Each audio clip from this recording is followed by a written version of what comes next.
Hi, it's Miss Mary with our April Cozy Story Time. I am going to share one of my favorite books from 2023. The book is titled That Flag. It is written by Tamika Fryer Brown and illustrated by Nicholas Smith, published by Harper and in print HarperCollins Publishers. And before we get started, I just want to let everybody know that this is a story that does talk about race relations, civil rights, the Confederate flag, and relationships between white people and black people. But it's really good, and if it makes you feel a little uncomfortable, I think it's really good at helping us navigate those feelings and figuring out what to do.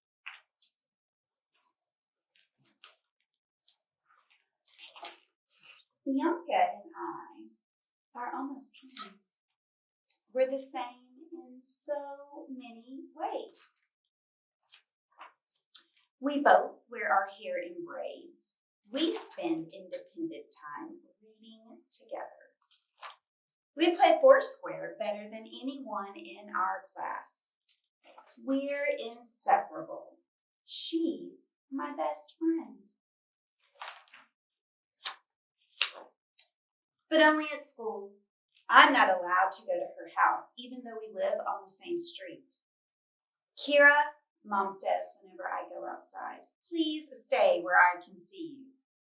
Then she shoots a look that means don't go anywhere near their yard. I know why. It's because of that flag. Bianca's parents told her it's a heritage flag, a celebration of courage and pride. What I know is I can't go to any parties or any sleepovers at her house, and I can't invite her to mine.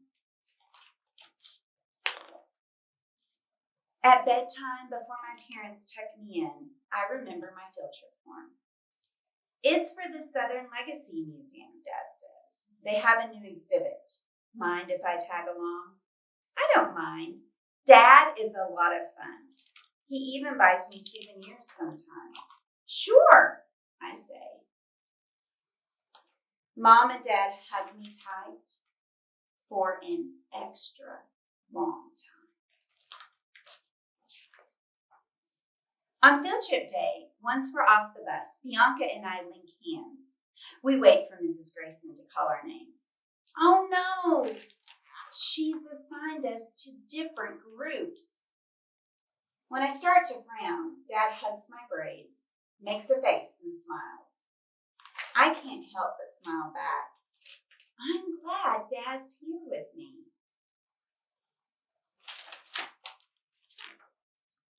After walking around for a while, we see a red, white, and blue sign that reads stars and bars. Dad takes my hand. This is something we need to see.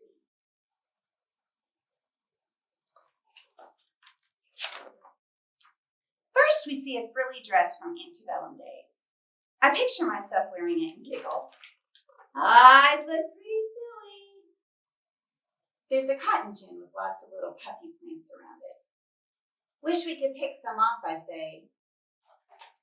Dad glances, but doesn't say anything. When we come to an auction block, Dad freezes. He's not smiling at all. Neither am I.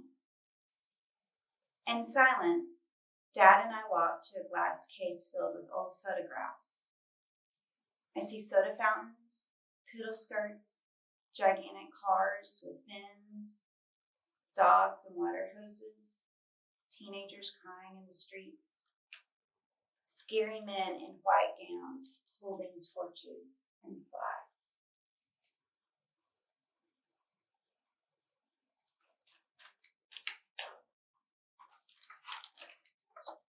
That flag.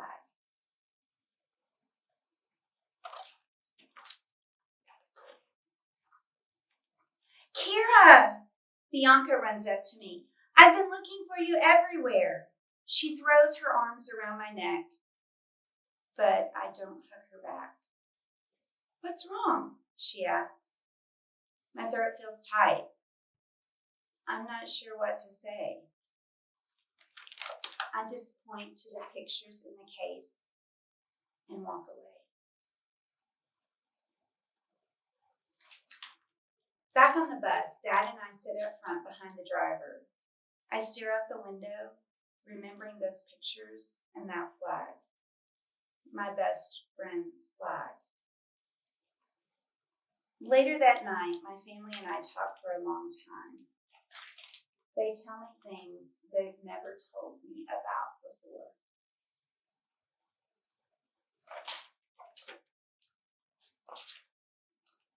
About the scary things my grandpa saw when he was just a kid.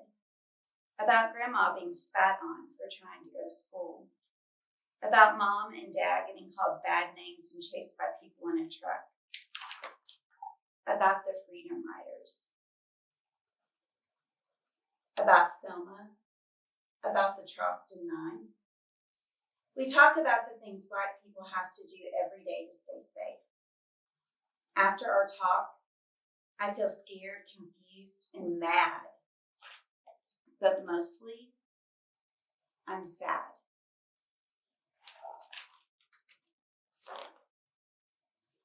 At school the next day, I wait for Bianca to say something about the pictures. She talks about her puppy instead. I guess those pictures didn't bother her. I guess we're not the same. I guess we're not best friends after all.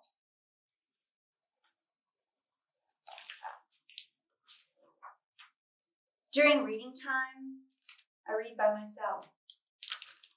At recess, I jump rope alone. When Miss Grayson asks what we learned from our field trip, I say, "The Confederate flag is racist." "That's not true," Bianca cries. "It stands for Southern pride." "The Confederacy," Miss Grayson says, "fought a war to keep Black people enslaved. Their battle flag is still used by hate groups who want white people to rule."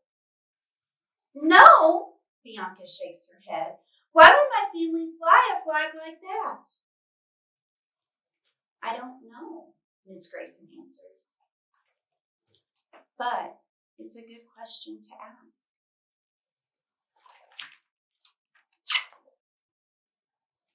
I'm trying to beat my grandpa at chess when I hear Grandma cry. "Lord have mercy." Mom turns up the news. It's none that we want to hear. 2 Black people were shot in their own front yard by 3 white men. They show pictures of the men on TV. They're standing in front of that flag. That hate flag.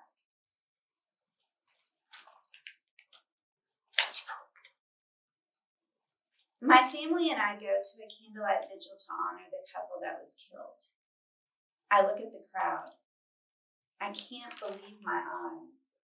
Bianca and her parents are here. I did not expect her family to come.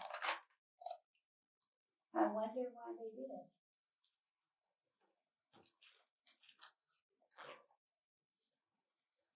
Coming home, we see a new house flying that flag.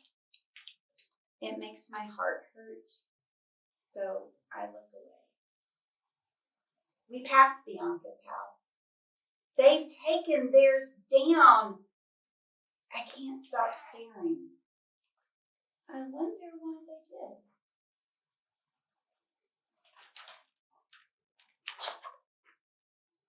As the late bell rings the next morning at school, Bianca passes me a note. It reads, "You are right." I haven't spoken to Bianca for days. No sharing books or playing Foursquare at recess. But now that flag is gone from her house. So maybe things can be different. Maybe we can be friends after all. I don't know.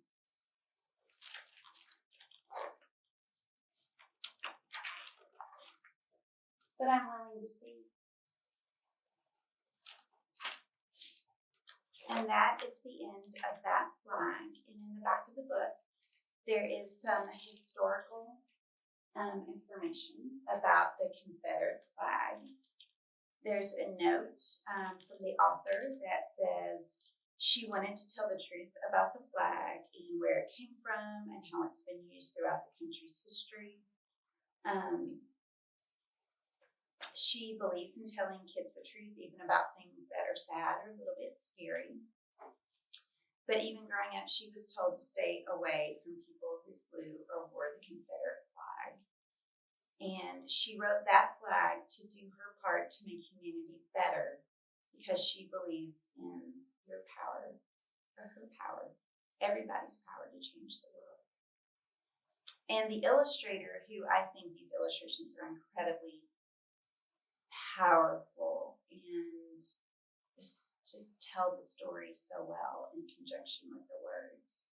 He or they wanted to illustrate the feelings of hurt and sadness that come with the past and present of the Confederate flag and paint visual representations of what society could look like if we are truly serious about addressing and confronting the monster that is racism. Anyway, it's a great book. There's also some source notes and recommended reading at the back. And again, an incredibly powerful book by Tamika Fryer-Brown and illustrated by Nicholas Smith. Thank you for joining me for this April book nook, and I'll see you next month with May. Bye.